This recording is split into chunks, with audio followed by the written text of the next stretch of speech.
Hello লাকসামবাসী, কেমন আছেন সবাই? আশা করি সবাই আল্লাহর রহমতে অনেক ভালো আছেন। আজকে আমিও আমার কাজিন মিলে চলে আসলাম লাকসাম আগমন ফুড পার্কে। এখানে আমি লাস্ট রোজার সময় আসছিলাম একদিন ইফতার করতে, এরপর আর আমার এখানে আসা হয়নি। আজকে আমরা বাসা থেকে বের হয়েছি বিকেল 4টা বাজে। আমরা বাসা থেকে বের হওয়ার কিছুক্ষণ আগে বৃষ্টি হয়েছিল, তাই এখনো ওয়েদারটা অনেক ঠান্ডা। বৃষ্টি হওয়ার কারণে গাছপালাগুলো এখন অন্যরকম সুন্দর লাগতেছে। আগমন ফুড পার্কে অনেক রকমের ফুল গাছ আছে, তবে সবচেয়ে বেশি ফুল গাছ আছে বাগান বিলাস ফুল গাছ। আগমন ফুড পার্কের ডেকোরেশনটা খুবই সুন্দর। আমি আর আমার কাজিন সেখানে প্রায় 1 ঘন্টার মতো ছিলাম। কনককে নিয়ে কোথাও ঘুরতে গেলে আমার অনেক ভালো লাগে। আমার কাজিন এখানে আসার পর থেকে দুষ্টুমি করতেছিল। আগমন ফুড পার্কটা খুব ছোট হলেও এটা দেখতে কিন্তু খুবই সুন্দর। আগেরবার যখন এখানে ইফতার করতে আসছিলাম তখন আমার সাথে আমার বড় আপু আমার ভাগ্নি আসছিল।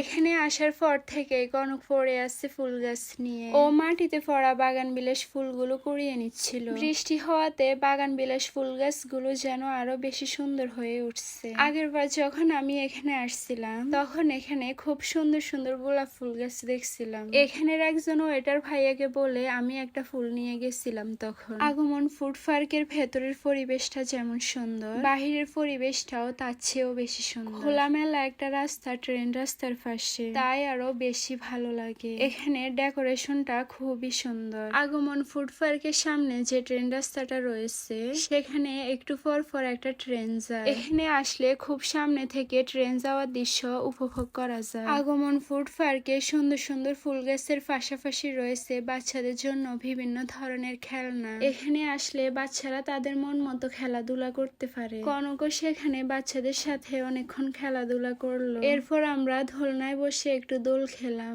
আগমন ফুড পার্কে ফুল গাছের পাশাপাশি অনেক ফল গাছও ছিল। এখানে কিছুক্ষণ ঘোরাঘুরি করার পর কনকের নজর পড়লো একটা ফল গাছের উপর। আমি জানি না ফল গাছটার নাম কি। এখানে অনেকগুলো ফল ধরেছিল, পরে কনক গাছ থেকে একটা পেড়ে নিল। এখানে আরো অনেক ফল গাছ ছিল, লিচু গাছ, কাঁঠাল গাছ, আম গাছ। আগমন ফুড পার্কে অনেকক্ষণ ঘোরাঘুরি করার পর আমরা এখান থেকে বের হয়ে গেলাম। বাহিরে ঘুরতে আসছি, কিছু না খেলে কি হয়, তাই আমরা একটা অটো রিক্সা নিয়ে রওনা দিলাম জংশনের উদ্দেশ্যে। জংশন ভালো ভালো কয়েকটা রেস্টুরেন্ট আছে। প্রায় 5 মিনিট পর আমরা এসে পৌঁছালাম। এখানে এসে আমরা চলে আসলাম জামাইয়াদর রেস্টুরেন্টে। আমরা একটা পিৎজা অর্ডার করলাম। প্রায় 20 থেকে 25 মিনিট পর পিৎজাটা আমাদের সামনে আসলো। আমার আজকের ব্লগটা এই পর্যন্তই। যারা যারা এখনো আমার পেজটি ফলো করেন নাই অবশ্যই ফলো করে দিবেন। আর কে কোথা থেকে আমার ভিডিওটা দেখছেন অবশ্যই কমেন্টে বলে যাবেন। এরপর আমরা খাওয়া দাওয়া শেষ করে রওনা দিলাম বাসার উদ্দেশ্যে। সবাই ভালো থাকবেন এবং সুস্থ থাকবেন। আজকের জন্য আল্লাহ হাফেজ।